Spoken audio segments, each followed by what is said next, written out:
Hey Scruffy, how you doing? So the moment you see me, you start grooming yourself.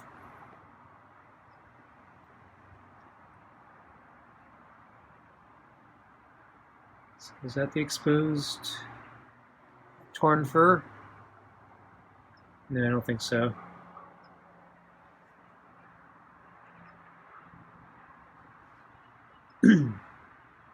So you ready for dinner?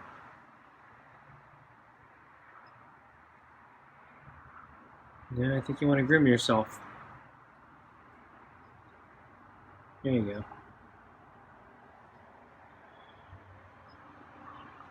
So I saw him sleeping on the chair about half hour ago. Oh, I left the glove on the chair. So it's good that he's getting comfortable with the chair. I'm not going to try the chair thing tonight. Just try to get back into a routine first. And then, yeah, I didn't want to wake him, so I thought I'd wait a little bit, and then he woke up.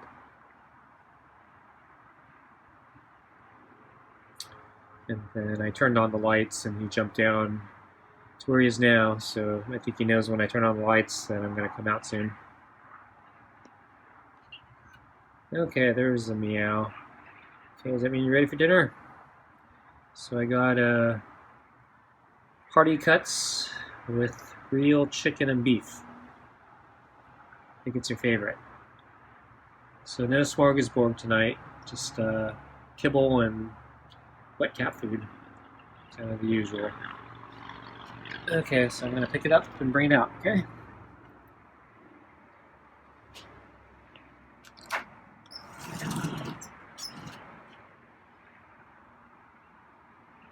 Okay, coming out.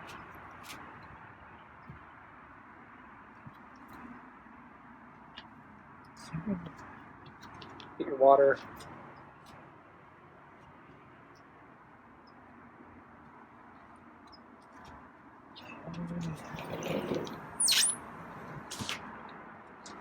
So I'm going to change the water. And I already drank most of it. Okay, put the new water in. Okay, sit in the chair. The gloves on the other chair, so I'm going to get that on. Oh, he's rubbing against my leg.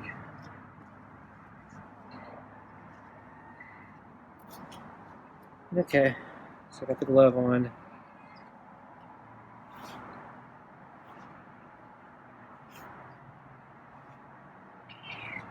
Oh, there's a meow.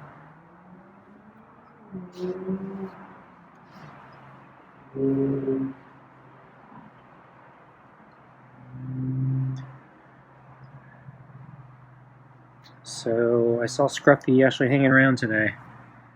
He was sleeping under the round table most of the day. So it was a really nice sunny day today. So he decided to stay right in the center of the round table in the shade. And he basically slept there, I think, yeah, pretty much the whole day. And then he disappeared around dinner, and I think he was on the chair here.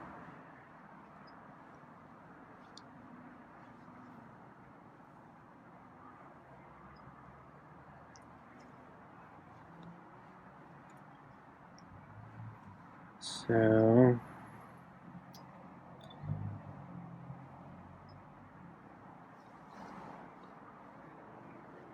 yeah, the weather is supposed to heat up over the next several days, so it's really nice today. So I'm actually a little sad it's going to heat up because I think it's going to get a little too warm.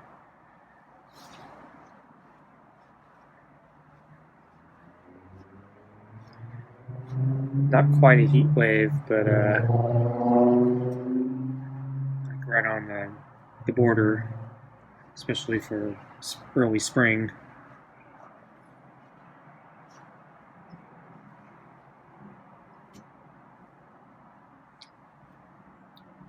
So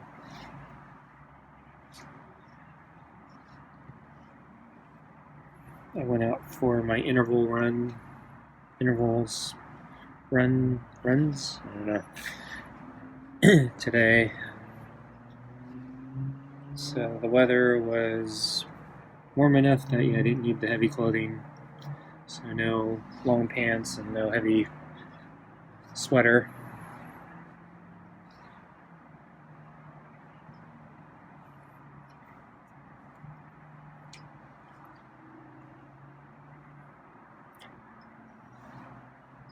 Not that many people out, surprisingly. I thought there would be a lot more people considering how nice the weather was. But yeah, I don't really understand what's going on, because I think I mentioned how many days ago that I was at the place where I take my bicycle most of the time, and it was a really nice day that day, and I really expected that park to be full of people, and yeah, it was pretty empty. So I don't know if people are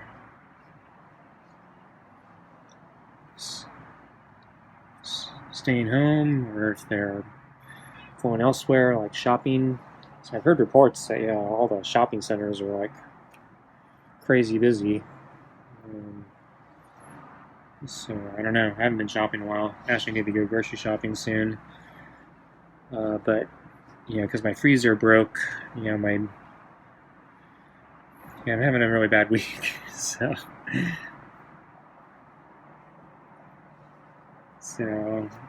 as a consequence of my freezer breaking, I've been trying to use up some of the food in the freezer, or what that was in the freezer, before it goes bad, which has forced me to change my diet.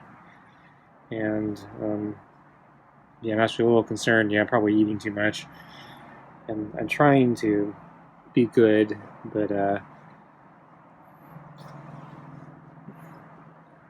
it's really hard to measure the calories on this other stuff. So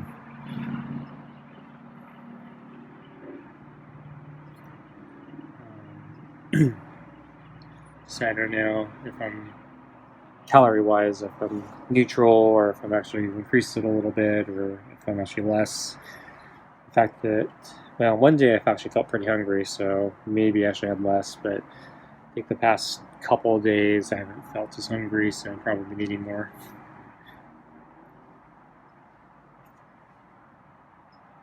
So actually, the past couple of days I started going back to my normalish, or more normalish diet.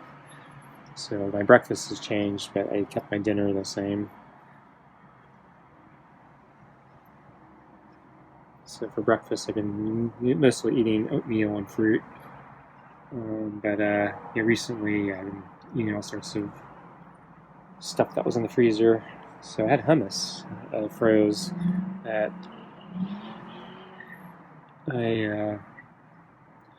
some of them I knew about. There was one, though, I completely forgot about. And then I have frozen tortillas. I buy these big giant packs at Costco, and there's no way I can eat all of them, so I freeze them. So I actually separate them out first before I freeze them. Put wax paper in between them, or parchment paper, and then I can just yank them out from the freezer when I want one, and they don't stick to each other. But yeah, now that I don't have the freezer, I have to basically take them out. I gave some of them away. I kept a few for myself. Basically, just enough to go with the hummus that I saved. So hummus and tortillas are not supposed to be that healthy. So just as long as I don't overeat. So I'm hoping that it's kind of a lateral shift from my oatmeal. But I'm actually afraid to weigh myself.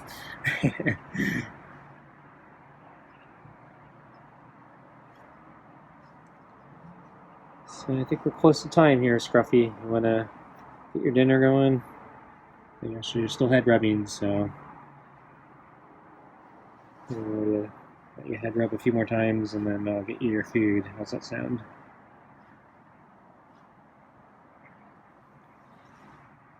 Oops. Yeah, I think I caught his torn fur there.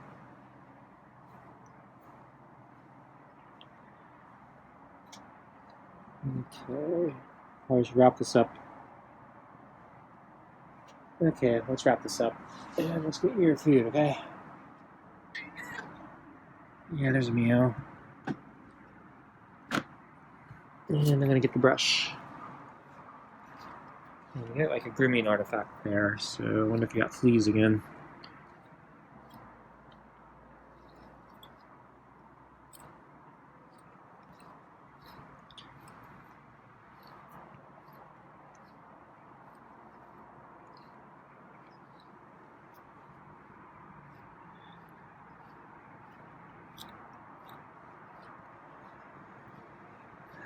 So, yeah, I've been having a pretty,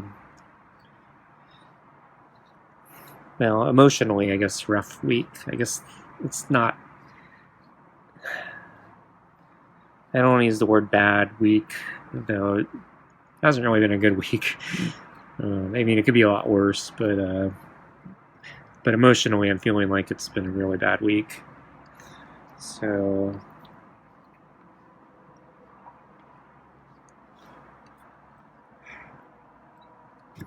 on film, you guys saw Scruffy throw up this week, and we did have some success with the chair, but then he threw up, and then I made that human food meal for him, and he didn't seem to like it. And then he seemed kind of indifferent to the smorgasbord yesterday that I gave him. So, yeah, even with Scruffy, things haven't been that great. And then, yeah, I mentioned the freezer broke. And so I've been preoccupied with the freezer. So I don't have an outdoor, or I don't have a upright freezer anymore. So I'm cramming everything that I had into my refrigerator freezer, and there's not enough space in that. So I'm losing a bunch of food. And of course, yeah, food prices are still high because of the lockdowns. So I'm not thrilled. And then refrigerators are actually really expensive too because of lockdowns. So it's since I'm thinking about moving, I don't want to buy a new refrigerator. And then I mentioned, yeah, emotionally, I don't really want to move, or at least, yeah, it's really hard to think about. So it's emotionally draining thinking about moving. And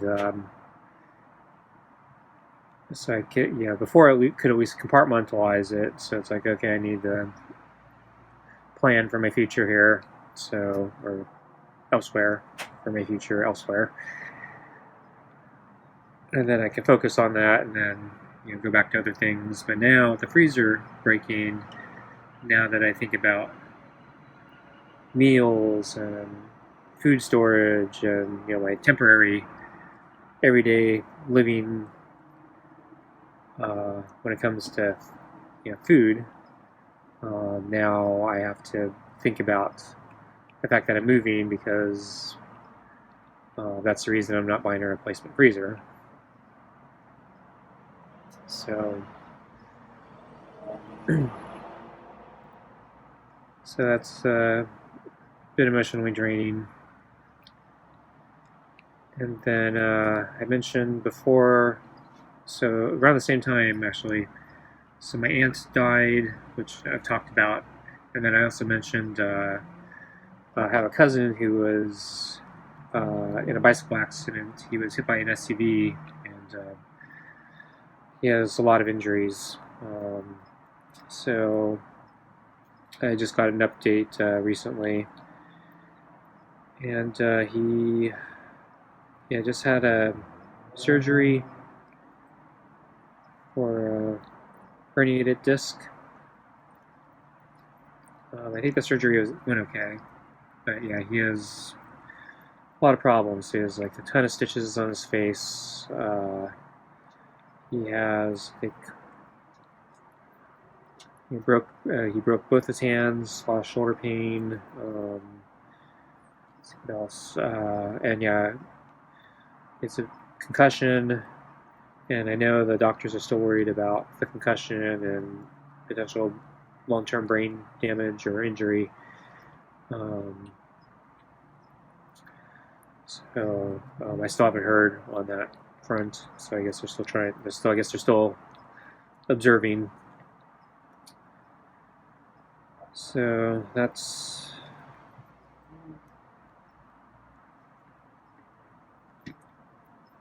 So he's stable at least. He's not in the hospital. He's at home, and his family's taking care of him. So that's good news. But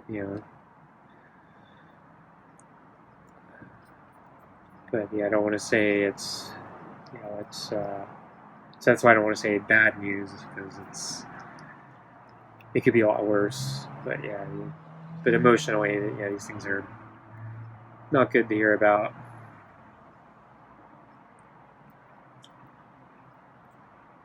And then I did some reckless things with my stock options trading. So I mentioned I've been trying to learn stock options trading, options trading, and so an opportunity arose where stock for more macro-related panic started diving, and the options period was actually about to close for the week, and I felt like, oh, I think there's resistance here. I think I can make a quick buck in this panic. I can basically sell a put option. I don't think it's going to hit, and I can make a lot of money for sniping on the last day. And of course, I was wrong, and it did break the resistance or support. Sorry, and so I actually was assigned the option, and so I own the stock now. That's actually not necessarily a bad thing. I'm actually long-term bullish on the stock, though. There's a lot of risk in the stock. It's a very volatile stock. My problem is, basically the stock is actually very expensive, and so when you buy an option, you got to buy 100 shares of it, and this is actually outside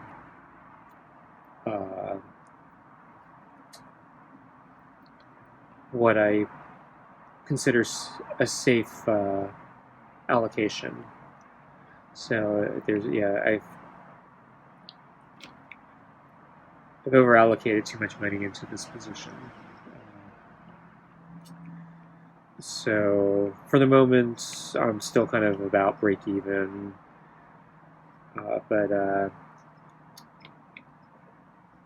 so I haven't technically lost anything yet. But if the stock continues to take a big giant dive, I could lose a lot of money. And the mistake I made was the position size is too big. So I'm trying to figure out what my next move is when the markets reopen. I think the smart thing to do is sell an appropriate percentage, so it's the risk size is at a more manageable level. However, because everything's so volatile right now, part of the macro environment is telling me I should stick it out, ride the roller coaster, because I actually think the craziness, things are going to go up. But I don't know if I have the stomach for that.